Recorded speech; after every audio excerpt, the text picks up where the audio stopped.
अस्सलाम वालेकुम। मैं मर्सिडी मिटवर बाबा लामुल 12 इमाम 14 मैसूम पान नंबर 37 ज़ुहूरपुर नूर 10 रबियल सानी सन 232 हिजरी मदीना मुनवरा शहादत 8 रबियल अव्वल सन 260 हिजरी दौरान कैद सामरा इराक मकाम मुदफन सामरा इराक ज़ाहिरी हयात 28 वरिया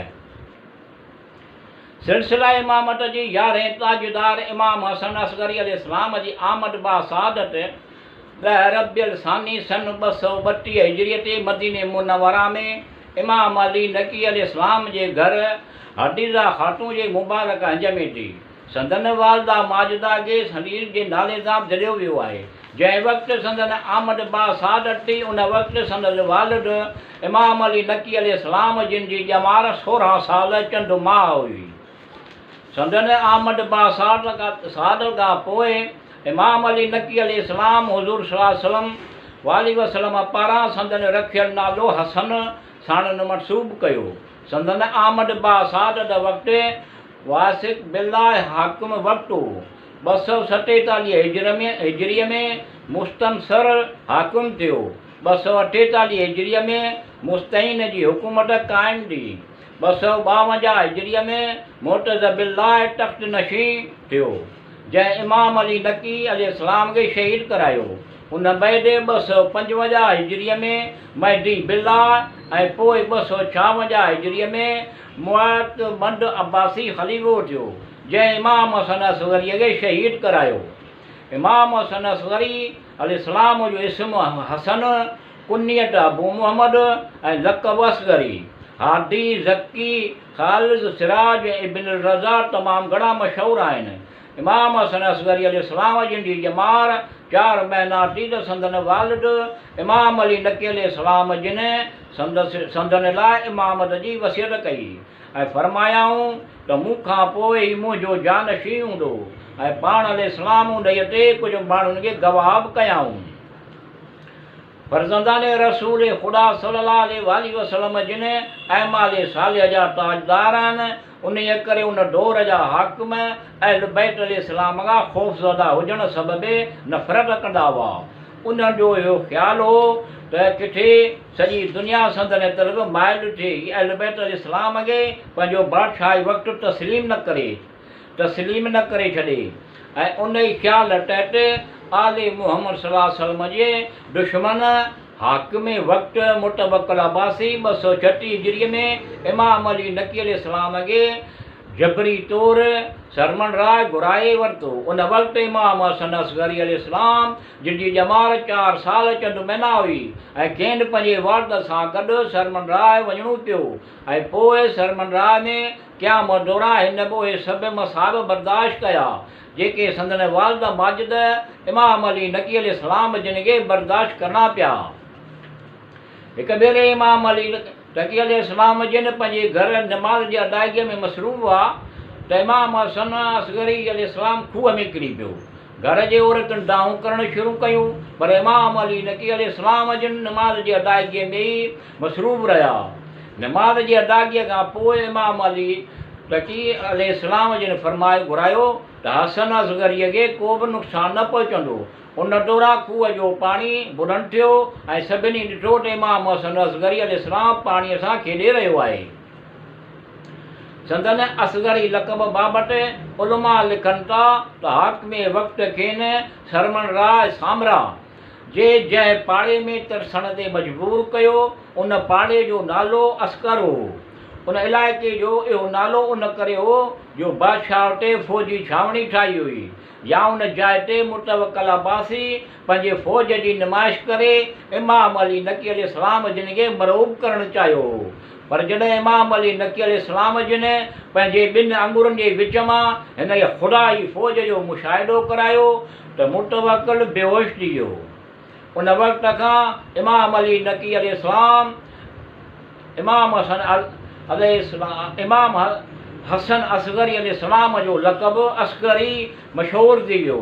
इमाम नकी अलैहिस्सलाम जिन पंहिंजे ज़िंदगीअ में ई इमाम हसन असगरीअ जी शादी कैसर रूम जी पोटी जनाब नरजिस खातून सां कराई जेका हज़रत ईसा अलैहिस्सलाम जे वसी जनाब शमऊन जे नस्ल मां हुई।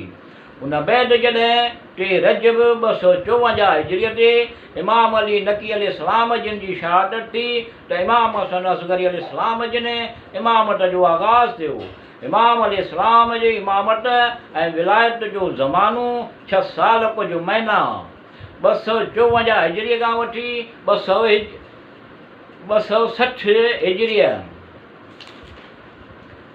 हिजरीअ ताईं आहे। संदन ज़िंदगीअ जो अक्सर हिसो क़ैद ऐं बंद, नज़रबंदी ऐं जलावतनीअ में गुज़रियो ऐं आख़िर में इमाम अलैहिस्सलाम खे मुअतमिद अब्बासीअ जे हुकुम सां ज़हर ॾेई शहीद कयो वियो। संदन पूरी ज़िंदगी मुश्किलात ऐं मसाइब में गुज़री। इमाम हसन असगरी अलैहिस्सलाम जिन इमामत जो दौर मुअतज़ बिल्लाह अब्बासीअ जे दौर में हुकूमत में शुरू थियो। खेन मुअतज़ बिल्लाह जा केतिरा ई ज़ुल्म ऐं सितम बर्दाश्त करणा पिया। कुझु अरसे खां पोइ हिकु अज़ीम हगामो बर्पा थियो ऐं हिजाज बिन सुफ़ियान जे हथां मुअतज़ बिल्लाह क़त्ल थी वियो। उन बैदि महदी बिल्लाह जो दौरे हुकूमत शुरू थियो। उन में इमाम हसन असगरी अलैहिस्सलाम खे इज़्ज़तियूं ॾियण में का कसर न छॾी। हिन जे दौर में शियनि जो वॾे पैमाने ते क़त्ल आम कयो वियो। इमाम हसन असगरी अलैहिस्सलाम जे हिकु सहाबी अहमद बिन मुहम्मद महदी अब्बासीअ जे ज़ुल्मनि बाबति इमाम अलैहिस्सलाम खे हिकु ख़तु लिखियो, जंहिंजे जवाब में इमाम अलैहिस्सलाम हिन खे लिखी मोकिलियो त घबराए न, महदी अब्बासीअ जी उमिरि बाक़ी 5 ॾींहं बची आहे। उन ख़त में 6हें ॾींहुं महदी अब्बासीअ खे इंतिहाई ज़िल्लत सां क़त्ल कयो वियो। जंहिंखां पोइ 256 हिजरीअ में मुअतमिद अब्बासी तख़्त नशीन थियो। उलमा लिखनि था त 15 शोबान 255 हिजरीअ ते इमाम हसन असगरीअ जिन जे घर में जनाब नरजिस ख़ातून जे मुबारक हंज में हिकु फ़र्ज़ंद जी आमद बासादत थी, जंहिंजो इस्म गिरामी इमाम हसन अस्करीअ जो हुज़ूर सल्लल्लाहु अलैहि वसल्लम जिन जे हुकुम मुताबिक़ मुहम्मद रखियो ऐं दुश्मननि जे ख़ौफ़ सबबि संदन आमद बासादत खे माण्हुनि ते ज़ाहिर थियण न ॾिनाऊं। 256 हिजरीअ में मुअतमिद अब्बासी जीअं ई तख़्त नशीन थियो, तीअं ई हिन पंहिंजे आबाई रवश खे तेज़ करे छॾियो ऐं उहे कोशिशूं वधाए छॾियईं कंहिं बि तरह ज़मीन आल मुहम्मद सल्लल्लाहु अलैहि वसल्लम जे वजूद खां ख़ाली थी वञे। हिन इमाम हसन असगरी अलैहिस्सलाम खे जेको उन वक़्त ताईं घर में नज़र बंदो त क़ैद खाने में मुंतक़िल करण जो हुकुम जारी कयो। हुकुम जी तहमील कंदे इमाम हसन अस्करीअ खे क़ैद खाने में उमारियो वियो। दाऊद बिन क़ासिम जो चवणु आहे त असीं जबल जे अंधेरी कोठड़ीअ में क़ैद हुआसीं। असांजो निगहबान सालिह बिन वसीफ़ हो। हिकु ॾींहुं असां ॾिठो त हिन इमाम हसन असगरी अलैहिस्सलाम खे ज़िंदान में असीर करे छॾियो। क़ैद खाने में हिकु जुम्मी नाले शख़्स हो, जो जासूसीअ जे लाइ ज़िंदान में मामूर हो, लेकिन असीं हुन खां आगाह न हुआसीं। हू पंहिंजे पाण खे उलवी ज़ाहिर कंदो हो। इमाम हसन असगरी अलैहिस्सलाम असांखे फरमायो त अगरि तव्हांजे दरमियान अणवाक़ुफ़ शख़्स न हुजे हा त तव्हांखे ॿुधायां हा त तव्हां कहिड़े ॾींहुं रिहा थींदा। पोइ इमाम अलैहिस्सलाम जुमे जे तरफ़ इशारो करे फरमायो त तव्हां ॿाहिरि वञो। हू ॿाहिरि वियो त इमाम अलैहिस्सलाम असांखे फरमायो त एहतियात सां रहो, हीउ शख़्स तव्हां मां न आहे, बल्कि हुकूमत जो जासूस आहे। हिन जे लिबास में हिकु कागज़ मौजूदु आहे जंहिं ते हिन खे ख़लीफ़े ॾांहुं रिपोर्ट लिखी मोकिलणी आहे। असां हिन जे लिबास खे चकासे ॾिठोसीं त हुन मां असांखे वाक़ई हिकु कागज़ हटायो। सालिह बिन अली ख़िलाफ़त अब्बासीअ जे मुक़रबीन मां हिकु गिरोह सां गॾु ज़िंदान जे रईस सालिह बिन वसीफ़ वटि आयो ऐं केर चयाईं त इमाम हसन असगरीअ अलैहिस्सलाम ते सख़्ती करियो ऐं हिन खे शदीद परेशानी ऐं अज़ियत में मुब्तला रखो। सालिह हिन जे जवाब में चयो, मूं 2 सिपाहियुनि खे हिन जे मथां मामूर कयो आहे। उन्हनि जी ड्यूटी आहे त हू इमाम अलैहिस्सलाम खे तकलीफ़ पहुचाइनि, लेकिन उहे 2 सिपाही इमाम अलैहिस्सलाम जे सीरत मां एतिरे क़दुरु मुतासिर थी चुका आहिनि जो हर जो हू इबादत रियाज़त नमाज नवाफिल में अज़ीम मरहले ते पहुची मुकमल तरह इमाम जा पोइ लॻ थी चुका आहिनि। अब्बासी गुरु हुकुम ॾिनो त उन्हनि ॿिन्ही फ़र्ज़नि खे हाज़िर कयो वञे। सालिया उन्हनि खे अब्बासी गुरू जे साम्हूं पेश कयो त उन्हनि चयो इमाम हसन अस्करी अलैहिस्सलाम शब में बेदार रहे, इबादत करे थो, ॾींहं जो रोज़ो रखे थो ऐं संदसि हिकु हिकु लम्हो इबादत इलाहीअ में गुज़रे थो। जॾहिं असीं हिन जे चहिरे जी ज़ियारत कंदा आहियूं त कंबी वेंदा आहियूं। अब्बासी गिरोह शीयनि जे इमाम जे बारे में इन क़िस्म जा तासुरात ॿुधा त पंहिंजा कंध झुकाए ॿाहिरि हलिया विया।